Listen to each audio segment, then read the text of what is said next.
93.5 red FM के YouTube channel पे आपका खैर मकदम है। रमज़ान का महीना है और काजी इमरान साहब हमारे साथ आज स्टूडियो में हैं और यहाँ पर बहुत ही अहम टॉपिक के बारे में हम बात करने वाले हैं। जब रमज़ान की बात आती है तो अक्सर लोग कहते हैं कि शैतान जो है उसको बंद किया है और रमज़ान में शैतान नहीं होता है, लेकिन उसके बावजूद भी अगर हम अपनी नफ्स की बात करें वो कंट्रोल में नहीं रहता है। कि इंसान का जो नफ्स है वो गलत कामों की तरफ रमज़ान में भी जाता है, लेकिन काजी साहब जब कहा जाता है कि शैतान बंद है तब भी ऐसा क्यों होता है? बिल्कुल, बहुत अच्छी बात है। ये मशहूर ही बात नहीं है बल्कि अहादीस में इसका जिक्र मिलता है कि नबी पाक अलैहिस्सलाम ने फरमाया कि रमज़ान के शुरू में ही मरदतु शयातीन, जो बड़े बड़े शैतान हैं, शयातीन को बंद कर दिया जाता है, यकीनन बंद कर दिया जाता है।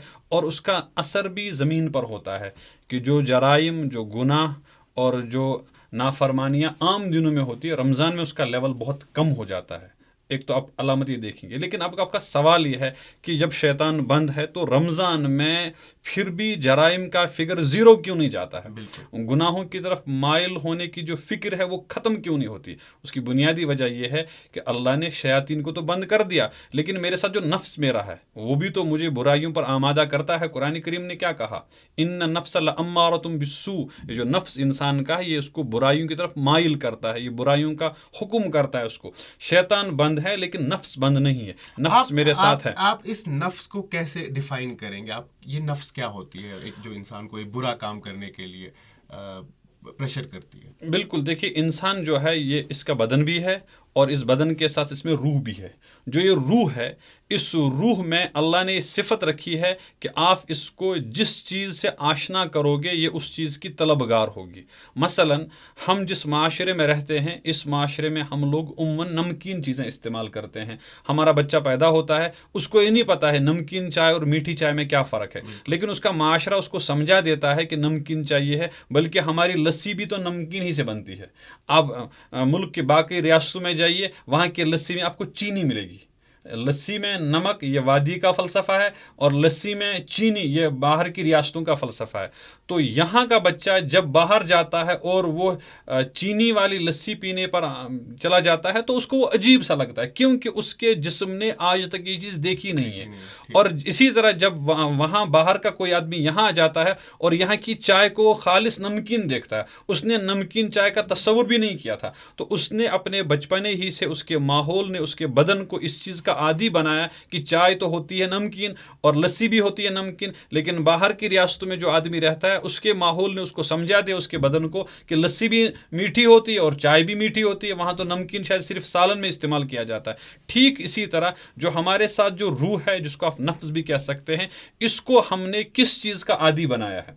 अगर हमने इसको अच्छाइयों का आदि बनाया है तो मामूली मामूली ख़ताओं से भी इसको तनफ़ुर, नफ़रत पैदा हो जाती है। और अगर हमने इसको बुराइयों का आदि बनाया है तो यह हमें हमेशा बुराइयों का मुतालबा करेगा। नफ्स को टेस्ट चाहिए। अब आप इसको अच्छाइयों का टेस्ट दीजिए तो आपसे अच्छाइयों का मुतालबा करेगा। आप इसको बुराइयों का टेस्ट देंगे तो ये बुराइयों का, इसका कोई अपना फ़लसफ़ा है नहीं। आपने जिस चीज़ का आदि बनाया उस चीज़ का मुतालबा करेगा। उमूमन हमारे समाज में हमने अपने नफ्स को बुराइयों का आदि बनाया है, इसलिए वो हमसे बुराइयों का मुतालबा करता है। फिर जब आदमी अच्छाइयों की तरफ जाता है तो ये नफ्स पर बहुत गिरा गुजरता है, इसलिए कि उसकी आदत के बिल्कुल खिलाफ है। बिल्कुल से। तो अब रमज़ान में जैसा कि आपने कहा कि मतलब हदीसों में भी ये बयान किया गया है कि शैतान बंद होता है, तो बस हमें एक ही चीज़ से लड़ना होता है इस रमज़ान में, हो गया अपने ही नफ्स से।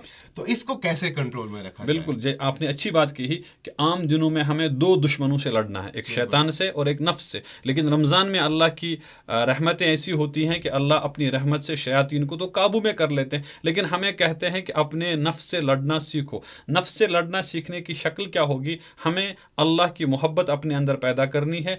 अल्लाह किन चीज़ों से राज़ी होता है उन चीज़ों को देखना है और उनको अमल में लाना है, चाहे मेरा दिल चाहे न चाहे। कभी कभी हमारे साथियों को ये दिल में ख्याल पैदा होता है कि हम इबादतें करते हैं, मज़ा नहीं आता है, हम अच्छा काम करते हैं, दिल नहीं लगता है। तो उस वक्त ये यकीन रखना चाहिए कि मेरे नफ्स को असल में आज तक मज़ा मिला था गुनाहों का, अब मैं उसको आदी बना रहा हूँ इबादतों का, तो उस वक्त ये नफ्स मुझसे तनफ़ुर इख्तियार करेगा, मुझे भारीपन महसूस होगा, मेरा दिल इधर उधर ادھر چلا جائے گا, میرے خیالات ادھر جائیں گے. اب آپ کا سوال جو ہے کہ نفس کو کیسے قابو میں رکھا جائے, تو نفس کو قابو میں رکھنے کی شکل یہ ہے کہ انسان کو اپنے اعضاء پر کنٹرول کرنا سیکھنا ہے. مثلا میری آنکھ ہے, میری زبان ہے, میرا ہاتھ ہے, یہ وہ 3 اعضاء ہیں جن سے عموماً نفس اپنی لذتیں حاصل کر لیتا ہے. تو ہمیں ان کو کنٹرول میں کرنا ہے, اور کنٹرول میں کرنے کی شکل کیا ہے, ہمیں اللہ کی نعمتیں یاد کرنی ہے. اللہ نے مجھے کیا کیا نعمتیں دی ہے, کیا کیا انعامات سے مجھے نوازا ہے, جب میں ان کو یاد رکھوں گا,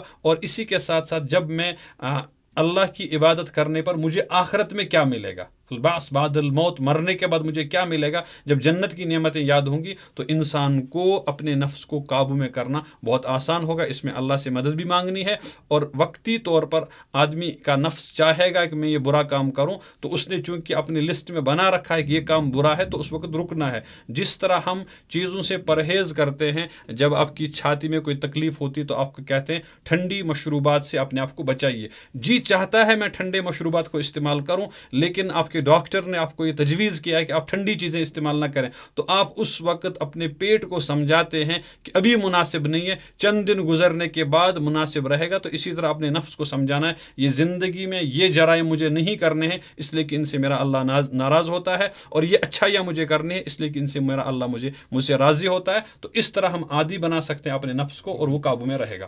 آپ نے کہا کہ ہمیں اپنے آپ کو کنٹرول میں رکھنا ہے, خود ہمیں یہ دیکھنا ہے کہ ہمیں کیا کرنا چاہیے کیا نہیں کرنا چاہیے, بٹ پھر بھی ایک انسان ہے نفس پہ اتنا کنٹرول نہیں کر پاتا ہے. 11 مہینے کچھ کرتا ہے اور 1 مہینے پھر اس کو سدھارنے کی کوشش کرتا ہے, آسان نہیں ہوتا ہے.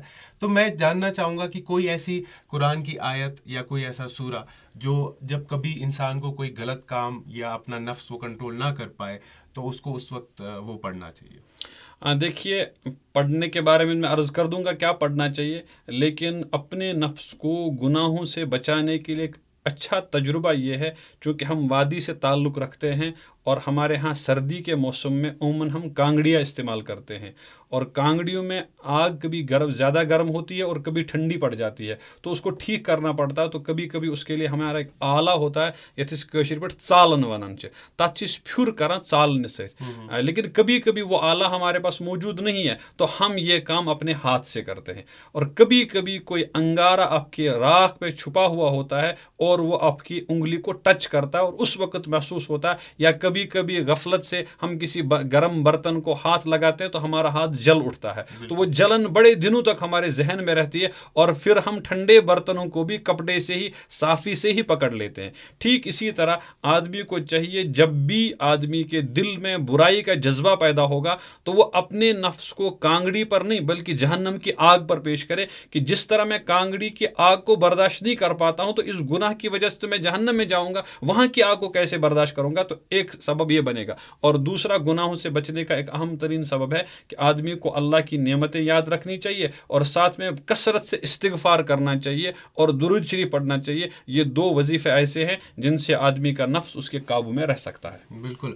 تو مجھے لگتا ہے کہ ایک بہت ہی اہم رمضان میں جو مقصد ہوتا ہے وہ ہے اپنے نفس پہ کیسے کنٹرول کیا جائے.